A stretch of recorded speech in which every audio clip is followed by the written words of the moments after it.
Bueno, Así es. si están ya dispuestos ahí con su Biblia, pueden abrir en su celular el documento que les enviamos hoy con las preguntas en torno a las cuales vamos a meditar, para que puedan ir abriendo el documento, ir abriendo también su Biblia. Y vamos por favor a Romanos capítulo 1.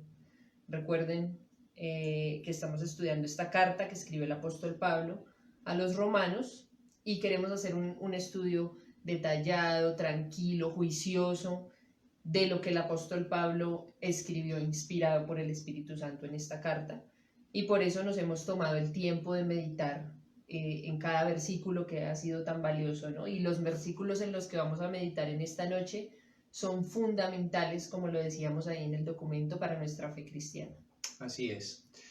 En la lectura del miércoles pasado, llegamos hasta el versículo 15 del primer capítulo de la carta a los Romanos, donde el apóstol Pablo expone el motivo principal por el cual desea ir a Roma. Él nos dice ahí: ansioso estoy de anunciar el Evangelio también a vosotros que estáis en Roma. Recordemos que hasta este momento, cuando Pablo escribe la carta a los romanos, alrededor del año 58 después de Cristo, desde la ciudad de Corinto, él no había visitado Roma. Entonces nos preguntamos, ¿por qué Pablo anhelaba tanto anunciar el Evangelio en Roma? Hoy responderemos esta pregunta leyendo y meditando en los versículos 16 y 17 del capítulo 1. Entender estos dos maravillosos versículos nos permitirá comprender y entender nuestra fe cristiana.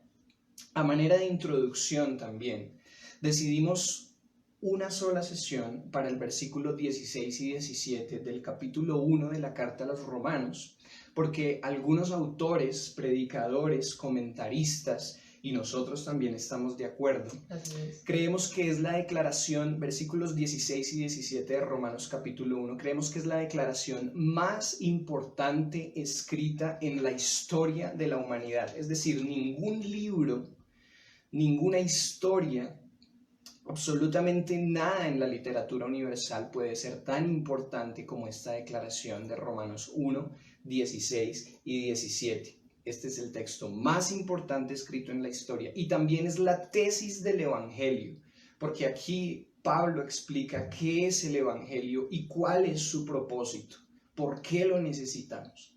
Entonces acompáñennos por favor a Romanos 1, 16 y 17 y vamos a leer las dos versiones. Listo. En la versión Reina Valera dice: porque no me avergüenzo del Evangelio, porque es poder de Dios para salvación a todo aquel que cree, al judío primeramente y también al griego. Porque en el Evangelio la justicia de Dios se revela por fe y para fe, como está escrito: mas el justo por la fe vivirá. Dice la Nueva Traducción Viviente: pues no me avergüenzo de la buena noticia acerca de Cristo, porque es poder de Dios en acción para salvar a todos los que creen, a los judíos primero y también a los gentiles. Versículo 17. Esa buena noticia nos revela cómo Dios nos hace justos ante sus ojos, lo cual se logra del principio al fin por medio de la fe. Como dicen las Escrituras, es por medio de la fe que el justo tiene vida. Así es. Bueno, miremos entonces las preguntas que propusimos en esta noche para reflexionar sobre estos dos versículos. La primera pregunta dice: ¿por qué Pablo afirma en el versículo 16 que no se avergüenza del Evangelio? Así es, leamos nuevamente en la Nueva Traducción. Él está afirmando acá: pues no me avergüenzo de la buena noticia, y en la Reina Valera dice del Evangelio, acerca de Cristo, porque es poder de Dios en acción para salvar a todos los que creen, a los judíos primero y también a los gentiles. Necesitamos entender algo en esta noche. Pablo está diciendo que no se avergüenza del Evangelio porque muy seguramente en el contexto del capítulo 1 de Romanos podríamos pensar, y de hecho era así en ese tiempo, que el Evangelio era un motivo de vergüenza. Es decir, predicar el Evangelio en una ciudad como Roma, en una ciudad como Grecia, que eran la metrópoli en esa época de la sabiduría, del comercio, para lo que hasta ese momento existía de la tecnología también, el evangelio era un insulto. Y recordemos también cómo le tocó sufrir a Pablo predicando el evangelio en sus viajes misioneros. Si recordamos cuando en Hechos estuvimos estudiando, cuando Pablo pasó por Filipos, por Tesalónica, por Damasco, por Berea, que fue apedreado, fue avergonzado también en Jerusalén, cómo le tocó difícil en Atenas, allá en el Areópago y todo esto. El evangelio podría llegar a ser un motivo de vergüenza para él. Y muy seguramente otro que no fuera Pablo hubiera renunciado a la predicación del evangelio. Es decir, predico el evangelio y me pegan, me ultrajan, me avergüenzan, me encarcelan. Me calumnian, porque lo calumniaron también, ¿no? Exactamente, pues desisto. Pero aún así, después de todo su sufrimiento y después de ver también que para ciudades como Roma, como Grecia, podía ser un insulto a la inteligencia, a la filosofía, a la sabiduría, él aquí hace una declaración y es: no me avergüenzo del evangelio. ¿Cuál es la razón por la cual no se avergüenza del evangelio? El versículo nos lo está diciendo: porque es poder de Dios en acción para salvar a todos los que creen. Ahora, era una forma también de invitación a los romanos que iban a leer su carta, ¿no? No me avergüenzo yo del evangelio, ustedes tampoco deberían avergonzarse del evangelio. Y la historia nos cuenta que el cristianismo tenía como una mala reputación, una mala fama en Roma, porque creían que los cristianos, uno, eran ateos, porque no creían en todos los dioses que creían los romanos tenían muchos dioses, y como los cristianos no creían en esos dioses, sino en el único Dios verdadero, decían que eran ateos. Los romanos también pensaban que los cristianos eran caníbales, porque pues celebraban la cena del Señor y pues decían el cuerpo de Cristo y la sangre de Cristo, entonces los acusaban de caníbales. Obviamente esto era una calumnia, los cristianos en ningún momento eran caníbales, sino que cuando celebraban la Santa Cena recordaban el cuerpo y la sangre de Cristo. Y lo último era que consideraban a los cristianos un peligro para la estabilidad del imperio, porque los cristianos se negaban a dar adoración al César. Recordemos que en el imperio romano el César era prácticamente un dios y debía rendírsele adoración y tributo y culto, y los cristianos se negaban a hacer eso. Entonces eran una cierta amenaza en contra del imperio romano. Ahora, humanamente hablando, como estaba diciendo Andrés, pues uno diría Pablo tenía motivos de que avergonzarse, o inclusive los cristianos que estaban en Roma tenían también motivos para avergonzarse. Pero Pablo está dando aquí una afirmación muy importante: no me avergüenzo del evangelio. ¿Por qué no se avergüenza del evangelio? Y ya lo leímos: porque es poder de Dios para salvación. Ahora, es una invitación también para nosotros hoy, ¿no? En medio de este mundo en el que ser creyente es un poco mal visto a veces, los cristianos por lo general tenemos mala fama, hoy en día pesa más que debemos ser tolerantes, que debemos aceptar muchas cosas que el mundo acepta, pero que por la palabra sabemos que no son correctas y que van en contra del Señor, pues obviamente a veces puede producir cierta vergüenza. Pero hermanos, en esta noche la palabra de Dios nos está diciendo: no nos avergoncemos del poder del evangelio, porque es poder de Dios para salvación. Pensando en ese tiempo, teníamos en Grecia los dioses del Olimpo, todos los dioses romanos que Lorena estaba comentando. ¿Cómo vamos a comparar, pensarían ellos, la majestuosidad de los dioses griegos y romanos con un judío carpintero que muere en una cruz como un criminal? Pues definitivamente, y pensando en nuestra humanidad, podría ser un motivo de vergüenza. Ahora, la muerte por crucifixión en esa época era vergonzosa, era un motivo de vergüenza. Y la idea de que el destino de los hombres dependiera de un hombre humilde, carpintero judío crucificado, era una locura.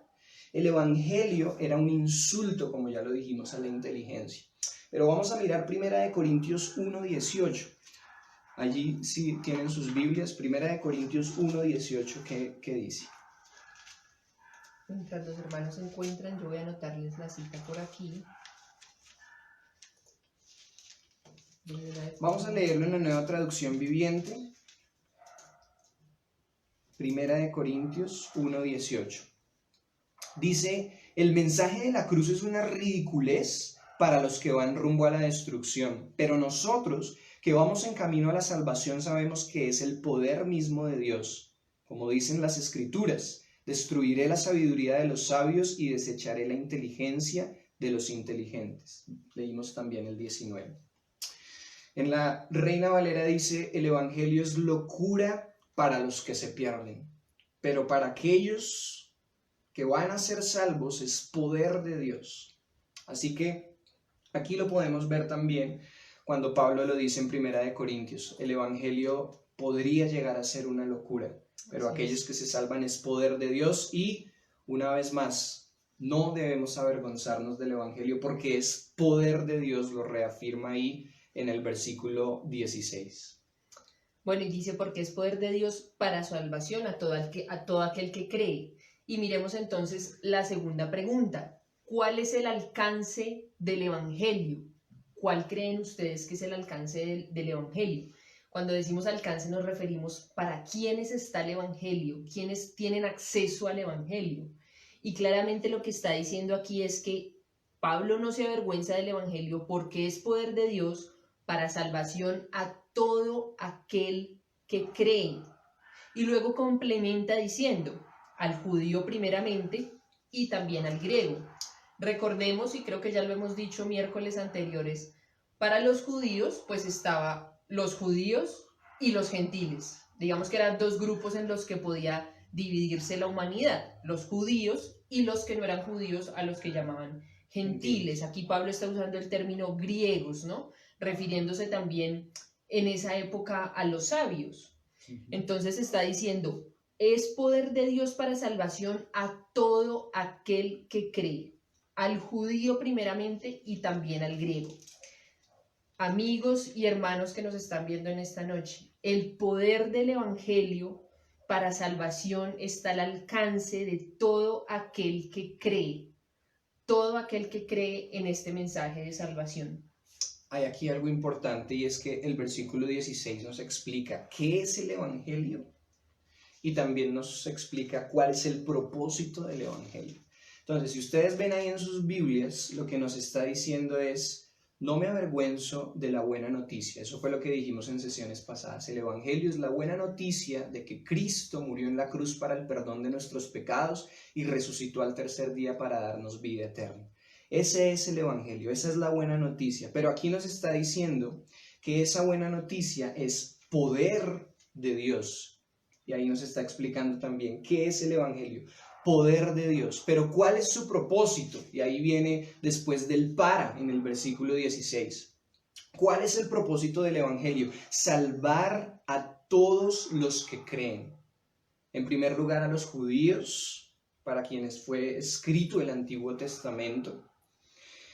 Y también a los gentiles, lo que estaba diciendo Lorena. Aquí Pablo también se está refiriendo a los griegos como los sabios y a los no griegos como los que, bueno, en esa época podrían ser llamados bárbaros o no sabios. Pero el punto es, esa buena noticia de salvación es poder de Dios para todo aquel que cree.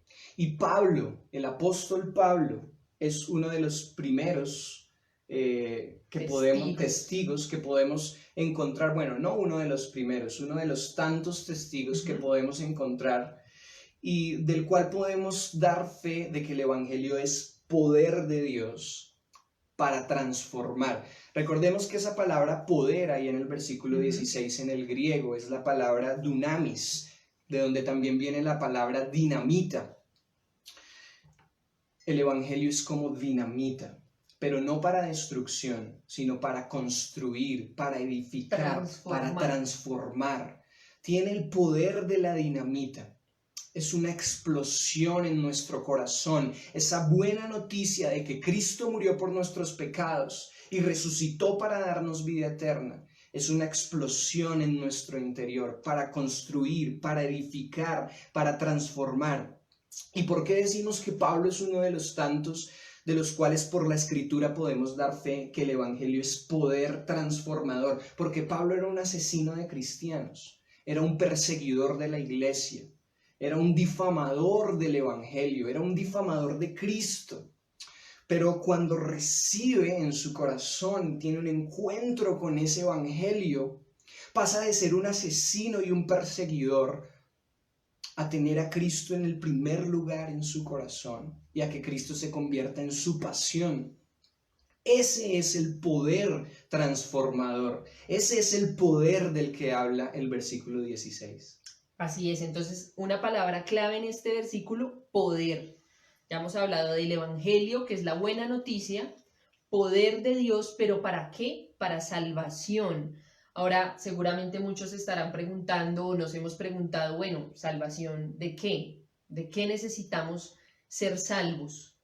Y vamos a verlo con más detalle en el versículo 17 cuando toquemos la justicia de Dios. ¿Por qué necesitamos ser salvos? ¿Por qué necesitamos esa salvación? ¿Por qué necesitamos el Evangelio, ese poder de Dios para ser salvos de qué? Tengamos eso ahí presente y pasemos entonces a la tercera pregunta. Ya nos quedó claro, ¿no? En la segunda pregunta, el alcance del Evangelio. El Evangelio es universal, está al alcance de todo aquel que cree. Hay algo que hay que dejar claro y es que aunque ese alcance es para todo aquel que cree, solo hay una forma de acceder a la salvación que Dios nos ofrece y es a través de Jesucristo. Solamente Él es el camino, la verdad y la vida, está expresado también en la palabra. Así que tengamos eso presente para todo aquel que cree, no importa su nacionalidad, su estrato social, su raza, su nivel académico, para todo aquel que cree está al alcance el Evangelio y lo que el Evangelio puede hacer en su vida. Pregunta número 3. ¿Qué nos revela Dios a través del Evangelio? ¿Qué nos revela Dios a través del Evangelio? Creo que eso está relacionado con el versículo 17. Así es. Bueno, dice el versículo 17, esa buena noticia nos revela cómo Dios nos hace justos ante sus ojos, lo cual se logra del principio a fin por medio de la fe. Como dicen las Escrituras, es por medio de la fe que el justo tiene vida. Leamos en la Reina Valera. Dice, porque en el Evangelio la justicia de Dios se revela por fe y para fe, como está escrito, mas el justo por la fe vivirá. Y en este versículo Pablo está diciendo qué es lo que sucede con el Evangelio, por qué tiene ese poder de salvación. Y dice, porque en el Evangelio la justicia de Dios. ¿Qué es la justicia de Dios? Podemos adelantarnos un versículo ahí mirando en el 18, dice, porque la ira de Dios se revela desde el cielo contra toda impiedad e injusticia de los hombres que detienen con injusticia la verdad. ¿Cuál es la justicia de Dios? La justicia de Dios es castigar todo lo que sea injusticia y castigar al que comete injusticia. Por eso nos está hablando el versículo 18 de la ira de Dios. Y a veces nos imaginamos la ira de Dios y lo relacionamos con la ira humana, ¿no? Que es una cosa que, uy, me sacaron la rabia y exploto y hago un montón de daños, grito, insulto, golpeo. No, aquí está hablando de la ira de Dios, es de esa indignación que le produce a Dios el pecado que producimos los seres humanos desde la caída de Adán y Eva en el huerto de Edén. Entonces, por eso está diciendo ahí el 18, la ira de Dios se revela desde el cielo contra toda impiedad e injusticia de los hombres que detienen con injusticia la verdad. Todos los hombres somos culpables delante de Dios. Desde que Adán y Eva desobedecieron en el huerto, le fallaron a Dios, pecaron, decidieron no creerle a Dios y seguir sus propios deseos. Desde ese momento, de ahí en adelante, todos los seres humanos nacemos apartados de Dios. ¿Quieres compartirnos alguna cita respecto a eso? Sí, ¿por qué necesitamos el Evangelio? ¿Por qué necesitamos salvación? ¿Por qué necesitamos creer en Cristo como nuestro único y suficiente medio de salvación? Porque todos somos pecadores. Si nos estás escuchando por primera vez en esta noche, quiero decirte, todos los seres humanos somos pecadores. Revisemos lo que dice Efesios 2, capítulo 1. El apóstol Pablo también escribe a los Efesios y dice, antes ustedes estaban muertos a causa de su desobediencia y sus muchos pecados. Vivían en pecado igual que el resto de la gente, obedeciendo al diablo, el líder de los poderes del mundo invisible, quien es el espíritu que actúa en el corazón de los que se niegan a obedecer a Dios. Pero revisemos ahí mismo también en Romanos, capítulo 3, en el versículo 10. Dice la palabra de Dios, como dicen las Escrituras, no hay ni un solo justo, ni siquiera uno.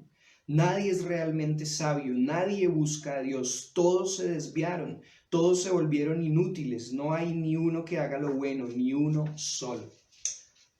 Todos somos pecadores y todos necesitamos salvación de nuestros delitos y pecados que hemos heredado desde el huerto del Edén.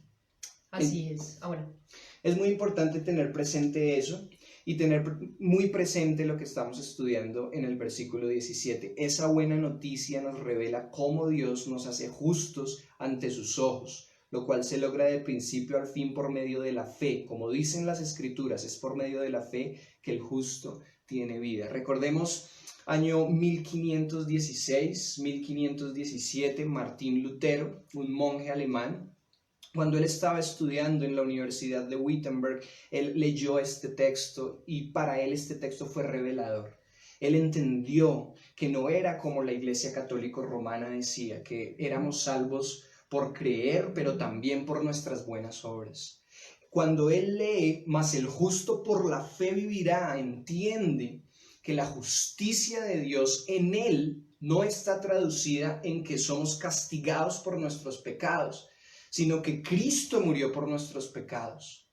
Así que la justicia de Dios revelada es Cristo muriendo por nuestros pecados en la cruz y sobre nosotros fue derramada su gracia. Cuando tenemos fe en Cristo como nuestro único y suficiente Salvador, somos salvos. Por eso dice, mas el justo por la fe tiene vida. Así es, hermanos. Y aquí no hay que añadirle nada más a esa fe. No somos salvos por creer en Jesús y hacer buenas obras. No somos salvos por creer en Jesús y tratar de portarnos bien. No somos salvos por creer en Jesús, ir los domingos a la iglesia. Bueno, ahora conectarnos los domingos a la iglesia.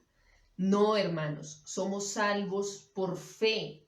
La salvación empieza en Dios y termina en Dios, porque fue Él el que decidió enviar a su Hijo a morir por nuestros pecados. Como les decía, en su justicia nosotros teníamos una deuda con Dios por nuestro pecado. Y lo que Él hizo fue cobrar esa deuda con la sangre de Cristo derramada en la cruz. Y ahora los que creemos en esa obra que Cristo ha hecho en la cruz, hemos sido perdonados. Nuestra deuda fue saldada por la obra que Cristo hizo en la cruz. Y ahí fue satisfecha la justicia de Dios. Dios sería injusto si no castigara el pecado, pero ha sido justo porque castigó el pecado en Cristo crucificado. Nuestro pecado fue castigado en Cristo crucificado, lo que nos revela Dios a través del Evangelio, su justicia, y que necesitamos creer en que esa obra que Cristo hizo en la cruz es para nosotros, es para cada uno de nosotros, es por cada uno de esos pecados que nosotros hemos cometido en contra de Dios y que debían ser pagados por nosotros mismos, por nuestra vida, como dice el apóstol Pablo más adelante en Romanos, la paga del pecado es la muerte y cada uno es responsable delante de Dios por sus pecados. Cuando cada uno de nosotros deje este cuerpo mortal y tengamos que presentarnos delante de la presencia de Dios, Dios nos va a decir, bueno, tú llevaste una vida de pecado, tienes estos pecados aquí en esta lista que yo tengo. ¿A quién debo cobrar estos pecados? Si tu fe ha sido depositada en Cristo, tú puedes estar seguro que Cristo ya pagó por esos pecados que están ahí en esa lista que tú cometiste durante toda tu vida. Pero si no confiaste en Cristo como tu Salvador y tu Señor, esos pecados te los van a cobrar a ti. Y ahí va a venir la muerte eterna, la separación de Dios para siempre. Después de la muerte ya no hay esperanza. La esperanza es en este momento. Las puertas de la salvación y del Evangelio están abiertas de par en par en este momento para todo aquel que cree. Después de la muerte no hay opción. Ya no hay ninguna posibilidad porque también está escrito que está establecido que los hombres mueran y después el juicio. O sea, después de la muerte no hay otra alternativa. Y Dios es amoroso y es misericordioso, pero también es justo. En medio de su amor y su misericordia también está su justicia. Sería un Dios injusto si no castigara el pecado. La invitación en esta noche entonces, hermanos, y nos ponemos así un poco serios, porque esto es importante, es vital. ¿Cuántas personas en este mundo están necesitando escuchar este mensaje? ¿Cuántas personas en este momento están al borde de la muerte y necesitan tomar una decisión? ¿Cuántos han muerto hoy? ¿Cuántos han muerto hoy, no solamente por el COVID, sino por muchas otras cosas, sin haber tomado una decisión por Cristo? Y lamentablemente, hermanos, amigos que nos escuchan en esta noche, después de la muerte no hay ninguna posibilidad de tomar una decisión diferente a la que hayas tomado en vida. Esta decisión hay que tomarla en vida y todos los días Dios te está dando una oportunidad de reconocer tus errores, de arrepentirte de tus pecados y reconocer que necesitas esta salvación que Él te ofrece gratuitamente, por gracia, por medio de la fe, como dice el apóstol Pablo en Efesios, para que podamos acceder a ella. Ahora, esta noticia no es algo nuevo. Desde el Antiguo Testamento, el profeta Habacuc en el capítulo 2, versículo 4 ya lo había dicho. El justo por la fe vivirá. Así que todos aquellos que estuvieron en el Antiguo Testamento y que nos muestra la palabra, tuvieron que haber mirado a Cristo, haber creído en Él como aquel que iba a perdonar sus pecados y a través del cual podían recuperar su relación con el Padre. Pero ahora nosotros que estamos después de Cristo, también necesitamos mirarlo a Él, creer en Él como nuestro único y suficiente Salvador. Amén. Listo, miremos la cuarta pregunta. ¿De quién depende la salvación? ¿De quién depende la salvación? Bueno, pues ya hemos dicho en repetidas ocasiones que la salvación no es un proceso. La salvación, como dice la Escritura, es don de Dios. Dios nos ha dado gratuitamente la salvación a través de Cristo, muerto en la cruz y resucitado al tercer día. Y la salvación solamente depende de Él. Recordemos Efesios capítulo 2. No es por obras para que nadie se gloríe. Solamente por gracia somos salvos por medio de la fe, y esto es don de Dios, no depende de nosotros. Nosotros no podemos hacer nada para salvarnos, no podemos hacer nada para satisfacer la justicia de Dios. Así que la salvación depende solamente de Dios. La santificación es otra cosa de la cual vamos a hablar más adelante, pero la salvación depende únicamente del Señor. Así es, hermanos. Entonces, bueno, el anhelo de nuestro corazón, y orábamos por eso con Andrés antes de comenzar, es que este mensaje que nos está dando hoy la Escritura haya quedado sembrado en nuestros corazones, en cada persona que estuvo hoy acompañándonos durante la transmisión, y por el poder del Espíritu Santo haya podido entender que necesita esta salvación, y no solo que la necesita, sino que no debemos avergonzarnos del Evangelio, porque es poder de Dios para salvación. Estoy segura que cada uno de nosotros, cada una de las personas que nos acompañan en esta transmisión, conoce amigos, familiares, personas que no han escuchado el Evangelio, o que seguramente lo han escuchado y no lo han entendido, o que lo han escuchado y lo han entendido, pero no lo han querido aceptar. Hermanos, estamos llamados a seguir predicando el Evangelio, compartiendo el Evangelio a todas las personas, porque esto, hermanos, es como dice aquí la palabra de Dios, es poder de Dios para salvación. Así que bueno, es la invitación que les hacemos en esta noche. Antes de orar, y también queremos orar por algunas peticiones vamos a hacer un corto resumen. Si nos escuchas por primera vez, esto no se trata de religión, ni de filosofía, ni de una iglesia, ni de la religión cristiana. Se trata de tu vida, se trata de tu alma. La Biblia nos enseña que desde el huerto del Edén, cuando Adán y Eva no creyeron en las palabras de Dios, ellos pecaron, desobedecieron, le faltaron a Dios. Y de ahí hasta nosotros, toda su descendencia, nacemos con una enfermedad llamada pecado. La Biblia nos enseña no solamente en el Antiguo Testamento, sino también en el Nuevo, que nacemos separados de Dios. Todos somos pecadores y estamos destituidos de la gloria de Dios. Pero Dios, por su gran amor y por su misericordia, proveyó una solución para nuestra salvación. ¿De qué necesitamos ser salvos? De nuestros pecados, de ese pecado que hemos heredado desde el huerto de Edén.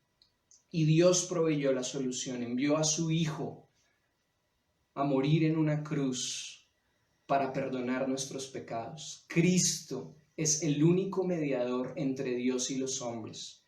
Y nos expresa también la Biblia que todo aquel que cree en Él como su único y suficiente medio de salvación es salvo y tiene vida eterna. No tienes que hacer nada más, no tienes que dar nada, no tienes que pactar con nadie, simplemente creer que Cristo te salvó y te perdonó por tus pecados.